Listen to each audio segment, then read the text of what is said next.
आज ना माझ्या नवऱ्याचा बड्डे आहे, म्हणजे आज कुणालचा बड्डे आहे आणि सगळं आज दुपार झाली आहे बऱ्यापैकी. त्यांना ऑप्शन वगैरे केलं, पाठवलं. त्यांच्या बड्डेला पाऊस असतो ना, ही गोष्ट मला अजिबात आवडत नाही.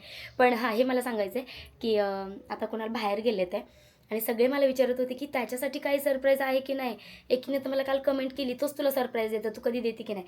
तर मी महिन्याभरापासून माझं आणि हर्षूचं बोलणं झालेलं की ह्यांनाच सरप्राईज द्यायचं आहे. काय द्यायचं आहे, मोबाईल द्यायचा आहे. तर कुठला द्यायचा आहे तर ते मी अजून कन्फर्म नाही केलं, म्हणजे कन्फर्म झालेलं आहे, थोडंसं विचार करते आहे. तर आणि माझ्या नंदेला बाळपण झालं आहे काल, चुलत नंदेला, तर त्यांना पण भेटायला जायचं आहे. तर आहोंचे मित्र आलेत बड्डेचा केक कट करण्यासाठी, म्हणून ते गेलेत केक कट करायला. आणि आता मला जायचं आहे, नंदेला भेटायला जायचं आहे.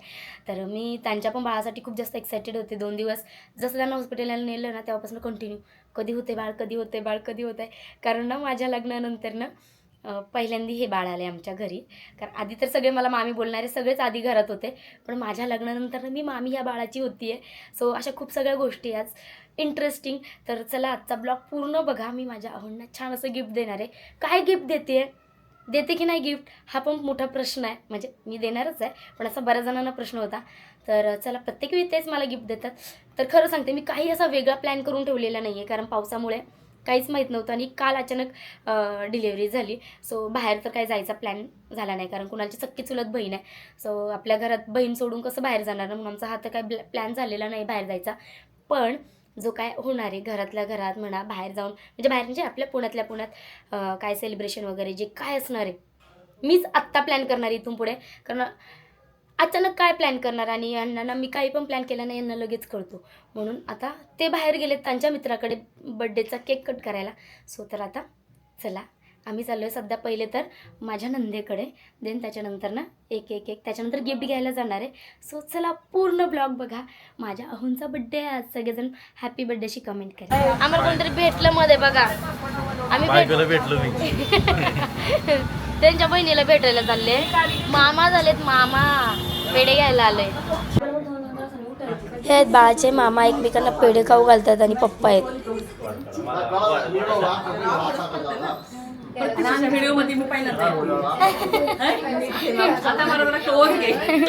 बाळाच्या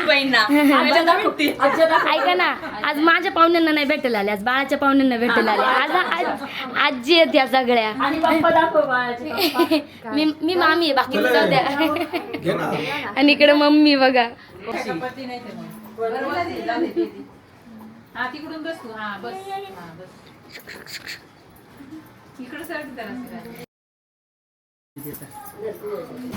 तर ना आता हॉस्पिटलमधनं सोडलंय त्यांना आणि चालले सगळे पाहुणे जमलेत. आता बाळाचा मामा, हे सगळी फॅमिली आहे, ते गाडीच्या मागे थांबलेत आणि काहीतरी baby boy, it's baby boy असं करून बाळाचं वेलकम करायचं आहे घरी. इकडे बाळ निघालं होतं घरी जायला, तिकडे त्याचं छान असं स्वागत करायचं होतं. तर ना आता आम्ही सगळेजण कुणाला तर गेले बरं का त्यांच्या फ्रेंड्स लोकांकडे केक कट करायला.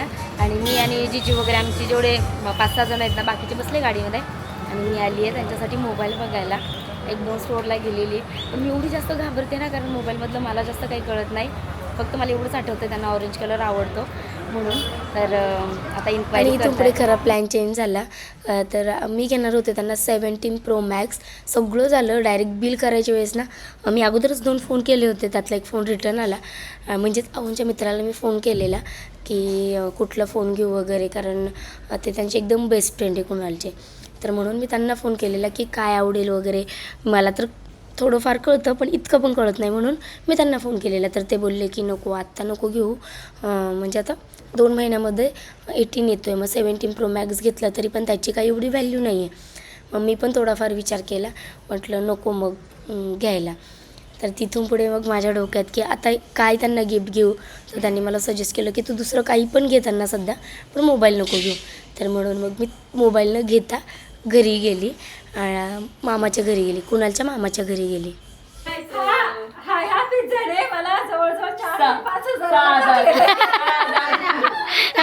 मावशीला चॅलेंज दिलं होतं एवढा पिझ्झा खायचा ना. किती मोठा खाली ठेवा बघ ना, कसला आहे केवढा आहे. हाच तो पिझ्झा मावशीला 5,000ला. चला, कुणाला आणलेला पिझ्झा खा. आम्हाला येते. अगं तुम्ही सगळे त्या बॉक्स वर बसता एवढा मोठा आहे पिझ्झा.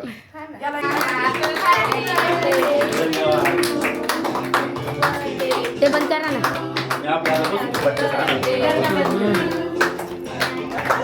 टेबलवर जेवण बसला केक आणा ना. केक नाहीये, केक सांगताय आणायला ये.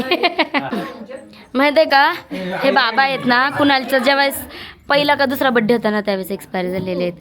कुणालच्या मम्मीचे पप्पा आहेत. मम्मीचे पप्पा आहेत म्हणजे यांचे मिस्टर, हे आई आहेत, मम्मीची मम्मी. Happy birthday to you, happy birthday.